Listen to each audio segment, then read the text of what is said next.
గుంటూరు కృష్ణబాబు కాలనీలో మహిళను వివస్త్రను చేసిన ఘటన రాజకీయ రగడకు దారితీసింది. నిందితుల్ని కాపాడేందుకు ఎమ్మెల్యే మాధవి ప్రయత్నించారన్న వైసీపీ ఆరోపణలతో అగ్గిరాజుకుంది. వైసీపీ ఉద్దేశపూర్వకంగా కేసును జాప్యం చేయించిందని అనుమానాలు వ్యక్తం చేశారు ఎమ్మెల్యే మాధవి.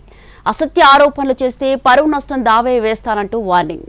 ఇప్పుడు నో కాస్ట్ కాఫ్ సిరప్ తో 60 రూపాయల విలువ గల ఇన్హేలర్ పూర్తిగా ఉచితం. దెబ్బకి దగ్గు జలుబు మాయం. గుంటూరు కృష్ణబాబు కాలనీలో టీడీపీ నేత మల్లెలమూర్తి కుటుంబం ఓ మహిళను వివస్త్రను చేసిన ఘటనపై రాజకీయ రగడ మొదలైంది. మహిళతో మొదటిసారి విచక్షణారహితంగా దాడి జరిగినప్పుడే పోలీసులు చర్యలు తీసుకోలేదంటోంది ప్రతిపక్ష వైసీపీ. అందువల్లే మరోసారి మల్లెలమూర్తి కుటుంబం బాధితురాలితో పాటు ఆమె కొడుకుపై విచక్షణారహితంగా దాడి చేసిందంటోంది వైసీపీ.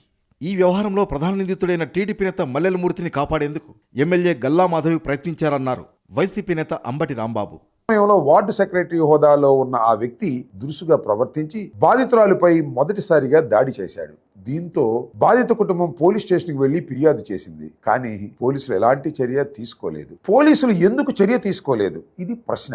దీనికి సమాధానం ఏమిటంటే స్థానిక శాసనసభ్యురాలు చర్యలు నిలిపివేయవలసిందిగా పోలీసు అధికారులకు ఫోన్ చేసి చెప్పింది. దాంతో పోలీసు అధికారులు కూడా చర్యలు నిలిపివేశారు.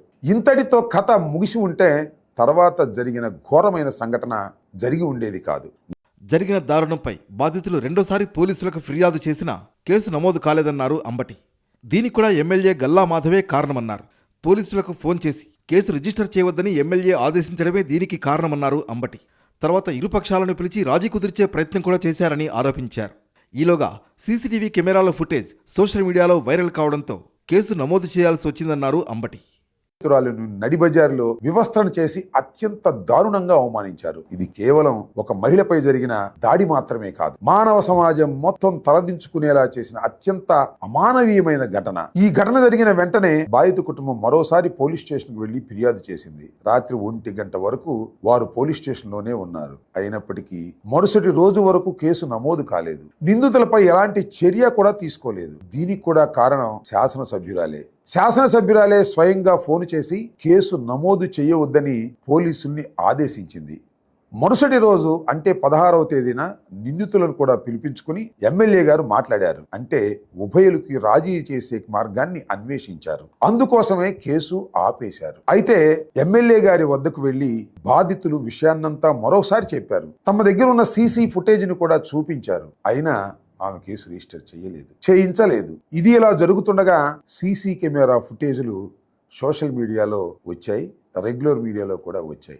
ఆధారాలన్నీ బయటకు వచ్చిన తర్వాత గత్యంతరం లేక పోలీసులు ఎఫ్ఐఆర్ నమోదు చేశారు. వైసీపీ ఆరోపణలపై ఎమ్మెల్యే మాధవి స్పందించారు. అమానవీయ ఘటనను రాజకీయ లబ్ధి కోసం వాడుకోవాలని చూడడం దుర్మార్గమన్నారు. ఆధారాలు లేకుండా ఆరోపణలు చేయడం సరికాదన్నారు. అంతేకాదు కేసు రిజిస్టర్ కావడంలో జాప్యం వెనుక వైసీపీ నేతల హస్తం ఉందేమో అనే సందేహాన్ని వ్యక్తం చేశారు. ఫోన్ చేశాం, గంట కాకుండా 24 గంటలు దానికి తీసుకున్నందుకు కూడా వాళ్ళ మీద కోపడ్డాం, చర్యలు తీసుకున్నాం.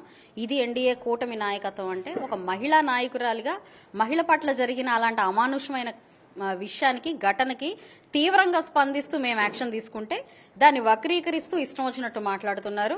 నేను నిజంగా చెప్తున్నాను, దీనికి ఆధారాలు ఏమున్నాయి? మీరు నిజంగా కూర్చుని ఇది నడిపారా? ఇప్పుడు నాకేమర్థం అవుతుందంటే ఒక అనుమానం కలుగుతుంది. మీరేదో దీంట్లో రాజకీయ లబ్ధి పొందడం కోసం కావాలని సీఐని ఏమన్నా ప్రెషర్ పెట్టి ఈ జాప్యం జరిగేలాగా చేశారేమోనని ఇప్పుడు నేను ఆలోచించాల్సి వస్తుంది. అయితే ఒక మహిళ పట్ల జరిగిన ఇంత హేయమైన విషయాన్ని కూడా మీరు రాజకీయ లాభం కోసం వాడుతున్నారు. చూసారా? ఇది మీ రాజకీయ విధానం అని చెప్పి నేను చెప్తున్నాను. బాధిత కుటుంబాన్ని వైసీపీ నేతలు విడదల రజని, ఎమ్మెల్సీ వరదు కళ్యాణిలు పరామర్శించారు. టీడీపీ నేతలు గూండాల కంటే దారుణంగా ప్రవర్తిస్తున్నారని మండిపడ్డారు. బాధిత కుటుంబాన్ని వైసీపీ నేతలు పరామర్శించడాన్ని తప్పుబట్టారు ఎమ్మెల్యే మాధవి. సంఘటన జరిగిన సంగతి ఆ రోజు వైసీపీ నేతలకు తెలిసినప్పుడు బాధితుల పక్షాన ఎందుకు నిలబడలేదని ప్రశ్నించారు. 15వ తారీఖే మీరు ఎందుకు చేయలేదు? ఇప్పుడు దాకా ఎందుకు పరామర్శిస్తూ ఉన్నారు? మీకు ఘటన జరిగిన సంగతి ఎప్పుడో తెలుసు కదా. మరి ఇప్పుడు దాకా మీ నాయకులు అందరూ తీరిగ్గా వస్తున్నారు. ఎక్కడికైనా ప్రోగ్రామ్కి ఏమన్నా వెళ్ళారా? ఆ రోజు కాదు కదా, ముందే రియాక్ట్ అవ్వాలి కదా. మరి మీరు మా దృష్టికి వచ్చిన వెంటనే మేము రియాక్ట్ అయ్యాము. దానికి మీరు తాపిగా దీన్ని ఒక స్కెచ్ చేసుకొని దీన్ని వాడుకోవచ్చు. మరి గతంలో ఆయన నోరు జారినందుకు బహుశా నేను ప్రశ్నించాను కదా, ఆ ప్రశ్నించడానికి ఇప్పుడు ఏదో అవకాశం వచ్చింది కాబట్టి ఆయన వాడుకునే ప్రయత్నం ఏమన్నా చేస్తున్నాడేమో. మరోవైపు నిందితులను రక్షించేందుకు ఎమ్మెల్యే ద్వారా ప్రయత్నం జరిగిందని ఎఫ్ఐఆర్ను చూస్తే అర్థమైపోతుందన్నారు వైసీపీ నేత పేర్ని నాని. బాధితులపై హత్యాయత్నం జరిగిందని ఎఫ్ఐఆర్లో రాసిన సంబంధిత సెక్షన్ ఎందుకు లేదని ప్రశ్నించారు. వివస్త్రను చేసిన తర్వాత బాధితురాలి నగలు కూడా లాక్కున్నారని, ఎఫ్ఐఆర్లో ఆ విషయంలో సెక్షన్ నమోదు చేయలేదన్నారు నాని.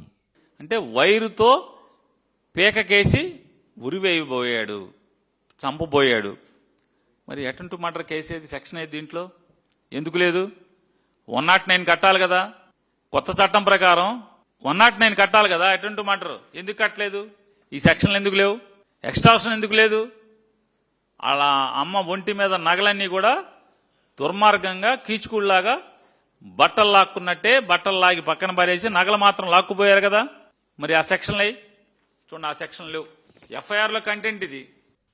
ఎవరి ఇంట్లో పని కావాలన్నా టీడీపీ నేతలకు కప్పం కట్టాల్సిందే అని ఈ సంఘటన బట్టి స్పష్టమవుతుందన్నారు పేర్ని నాని. రాష్ట్రంలో ఏం జరుగుతోందో చెప్పడానికి గుంటూరులో జరిగిన దారుణమే ఉదాహరణ అన్నారాయన. ఒక సంఘటన ఇవాళ జరిగినటువంటి ఈ అకృత్యం, ఈ అఘాయిత్యం, ఈ దుర్మార్గం ఏం చెప్తుంది? ఎవడింట్లో పని కావాలన్నా తెలుగుదేశం పార్టీ వాళ్ళకి కప్పం కడితే గాని పనులు చేసుకుంటాకి లేదు. 2009 సంవత్సరంలో ఆడింటి ముందు వాళ్ళు బోర్ వేసుకోవటం ఏంటి, వాడకట్లో ముగ్గురు కలిసి ఆ బోరు రిపేర్ చేసుకుంటాకి తెలుగుదేశం వాళ్ళకి డబ్బులు ఇవ్వటం ఏంటి? అంటే సమాజంలో ఈ రాష్ట్రంలో ఏం జరుగుతుంది అనేది ఆయనకి అర్థం పడుతుంది కదా. మొత్తానికి గుంటూరులో మహిళను వివస్త్రణ చేసిన ఘటనపై ప్రభుత్వాన్ని గట్టిగా నిలదీస్తోంది వైసీపీ. అయితే ఈ వ్యవహారంలో ఆరోపణలు ప్రత్యారోపణలతో పొలిటికల్ హీట్ పెరిగింది.